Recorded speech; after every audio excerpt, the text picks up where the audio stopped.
Song of Mornius, Chapter 40. Pony back-winged, landing hard before the ice-glazed mouth of his cave. Sprinting down the frozen tunnel, he jerked loose the laces of his vest, shrugged his arms and white wings free. As he burst into the main chamber of his home, he tossed the garment on his bed. Startled, Cray looked up from the table and the little ferret Samson he was busily feeding. The boy's cheeks were flushed, eyes bright with excitement. Pony raised his hand as Cray started to speak. "No," Pony said.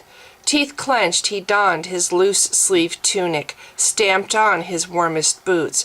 Brusquely he snatched a leather satchel from high on a shelf, scattered its contents of assorted dried fruit onto the floor for Samson, then hurried to the boy's cot for his things. Cray leaped in a panic to his feet, knocking over his chair. "Pony! What are you doing?" "We have discussed this before, Cray." Straightening up, Pony turned to scan the little room's interior. He moved to the table, adding to the bag's contents all the baubles the boy had earned, and the 2 leather-bound books of simple magic he had gifted him.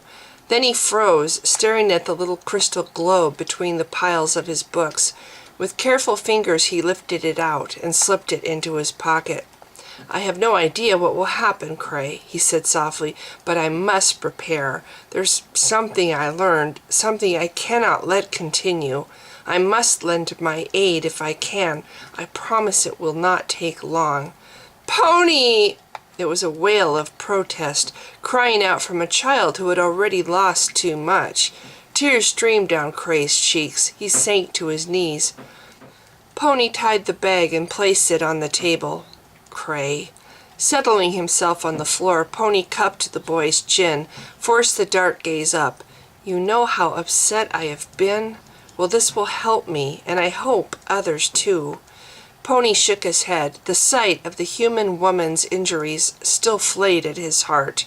No longer could he separate himself, ignore the harm the Dark Warder wrought on humans, Talankai's adopted people. "It's only for a little while," Pony said. "I need to put you someplace where it's safe, that is all." The smooth skin wrinkled above Cray's eyebrows. "But I wanted to show you what I found. It's not on your map and it's big. I saw it through your viewer." Glancing toward the table, Pony nodded. "Like a cloud?" he asked softly. "A cloud filled with stars?" The boy nodded against his hand. "Yes." Disappointment filled his voice. "Then you've seen it?" "Oh, yes," Pony said. "Many times, little Cray. That is Sephram, the warder I've told you about, the one the Northian elves worship. He is their guardian, or the bear, as they now call him because of his shape in the sky." Pony climbed to his feet. Sephram's proximity confirmed his suspicions. The warder was sensing Halram's rise to power, and Sephram was preparing himself. If Halram failed to stop Malian this time and was vanquished again, or worse, Pony knew what Sephram would do.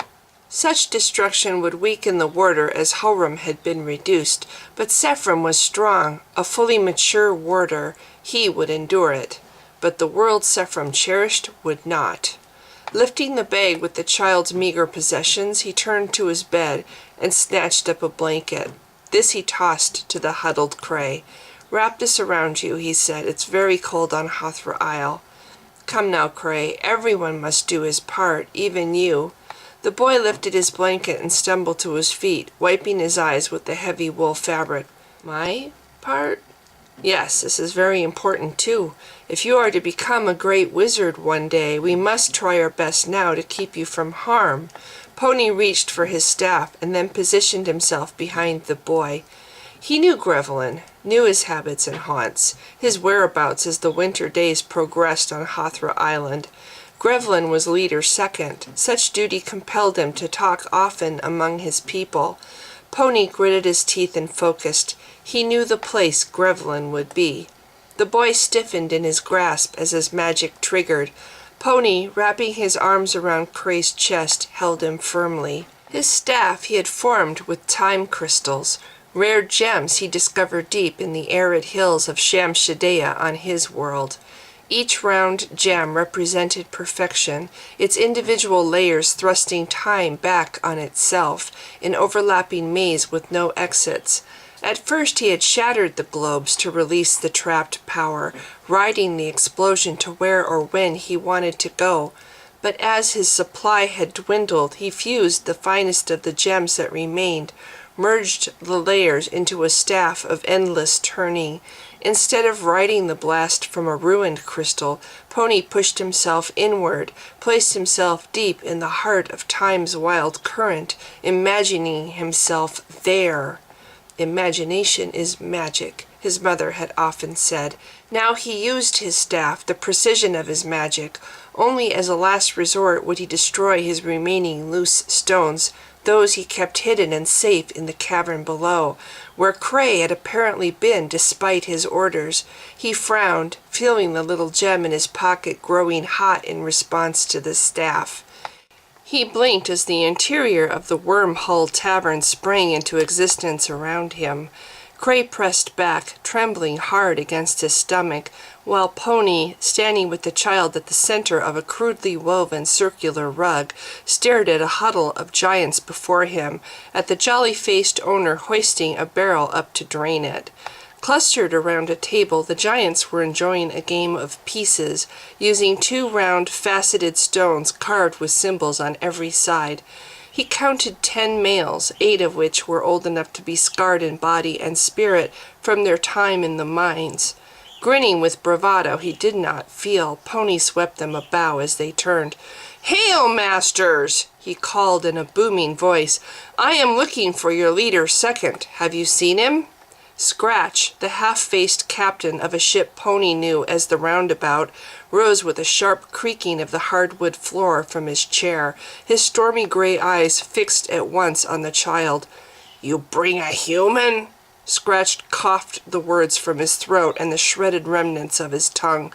"You dare?" "Of course I dare," Pony replied. He turned, glancing at the crackling hearth in the corner, the oversized chairs and stone tables penning him in around the rust-colored rug, the massive, heavy doorway he doubted he could budge without the aid of Sephram's power. The owner sighed behind the bar and lifted his club, laying it on the counter before a line of abandoned mugs for all to see. Ignoring this threat, the rest of the giants rose from their places, their big hands fisted as they towered around Pony, enclosing him in their midst. Looking up, Pony glanced past their angry, belligerent chins to their blazing eyes and flaring nostrils above. He could see in their fury the memory of whips and beatings, of starvation and chains and unending cruelty, and he nodded in respect and recognition. "This is a child, masters," he stressed softly. "Bethink you. He lost his home, his father and uncle, everything familiar to him, because of the same evil force that once enslaved you. That evil still exists. With no giants to torment, it turns its attention to humans now. This child is my ward," he finished with a glare. "You will not touch him." "They certainly will not," came a low, hard voice from the doorway. "Giants do not bully or harm children. Yet see how this child is frightened. For shame!" Gripping Cray's shoulders, Pony swung around and stared. Covered with snow, Avalar's massive uncle Kurganrock stood with his back bent, his bearded head thrust through the doorway. With eyes like flint, Kurgan glared at the assembled, many of which were of his own crew. "They are in their cups, Captain," growled the barkeep. "No excuse. Look at the poor child. Pony!" The big giant nodded downward. Then he lifted his chin, scowled angrily past Pony at the rest. "Dawncutter's hull still has the damage, I see. And where do I find you lot? Gaming, when we sail in the morning and the ship is taking on water. Out!" he thundered. At once the giants at Pony's back scattered. They hurried for their packs, jostling each other in their haste to pack up the game, scoop their coppery piles of guild coin into their pockets or satchels. Then they rushed for the doorway as Kurgan stepped aside. Even Scratch, Pony realized sadly, who was a captain in his own right and not of Kurgan's crew. Deep down the old captain's spirit was still broken, still maimed as cruelly as his face. "Grev's coming," Kurgan Rock said to Pony as the last of the giants vanished out the door. He latched the heavy door shut, then nodded at the barkeep. "Good night's keep to you, Tudare. I will cover what coin my giants owe." Pony nodded at the Dawn Cutter's captain. Kurgan Rock, though younger than his brother, had never kept a wife or child. There was nothing for him but his ship and the wide, unfettered expanse of the misty sea. Like so many of the former slaves, only the sight of the endless horizon had the power to ease his blighted heart. But he had Avalar, the niece and child he adored more than his own hard-won freedom. Grevlin had hidden from his temperamental brother the true nature of Avalar's absence from Hothra Island. But Pony guessed from the blaze in his already fierce eyes, somehow he knew of the peril she was in and what it meant. Pressed against the wall beside the doorway, Kurgan stared in fascinated fear at the child pressing still against Pony's stomach. Following his glare, Pony glanced down. "He has no family," Pony explained. "No one to care but me. I have things I must do, Kurg. Suffering is wrong, and elves have done nothing long enough." Kurgan Rock nodded. "Giants, too," he growled. "If only we could break our bonds fully. I grow weary of battling poor dumb creatures in their catacombs of ice. The North flourishes under our protection, one continent only, while on Thalos slavery continues." He snarled under his breath. "Like for giants," he said finally. "For the sake of the world, we bear our chains. You will forgive me if I leave this child here?" Pony reached down. With a gentle hand he smoothed back Cray's tangled hair. "It would be for a few days only. I would ask Grevlin to see to his care." He flicked a glance at the barkeep who was returning his club to its hiding place. "You will help him keep him safe?" "I will be on my ship," growled Kurgan, striving to forget that slavers still exist. The door flew open with a blast of icy wind. Grevlin, shaking snow from his collar and scarf, rushed in. "Another whopper blowing in," he growled under his breath. He stomped his feet, scattering ice from his Sundercon boots. As he moved to slam the door, latch it with his icy fingers, he studied his brother. Following Kurgan Rock's focused stare, Grevlin spotted the child and snorted. "Pony," greeted the older giant warmly. "You bring your little friend, I see." "Not so little," said Cray. The boy had retreated at Grevlin's appearance. Now he spoke boldly from behind the curtain of Pony's feathers, his piping voice muffled. "I'm 8 years old." "8?" Grevlin crouched on the floor and snapped his fingers. "Come here, young man, and let me see you." "Grevlin," Pony began. Then he stopped. His mouth dropped open as Cray marched fearlessly across the tavern's squeaky wood floor, straight into the giant's huge grasp. Grevlin cradled the boy's little arms in his massive palms, studied his stubby red fingers with amusement. His gray eyes were thoughtful. Grevlin had been one of the first giants to agree to help the human tribes in the north who, like the tribes of the elves, were being systematically targeted by the Sundercon, but he had never seen a human child before. "Will you care for him, Grev?" Pony asked softly. "It will not be long, master. One way or another, all this will be over soon." Cray looked back at him over his shoulder, his sleepy eyes brimming with tears. His voice was a groggy whisper. "Will you return for me, Pony?" Pony nodded slowly, smiling at him. "Of course I will," he said, "if I possibly can." Tapping his staff on the soft woven rug, he raised his gaze to the giant crouched above. "Will you protect him, Grev? I know giants wouldn't really hurt a child, but you do have some youngsters I'm not so sure of." Kurgan growled from his place by the wall. "No giant would ever hurt a little boy," he said sternly, "not even a giant child. But do return swiftly, Pony.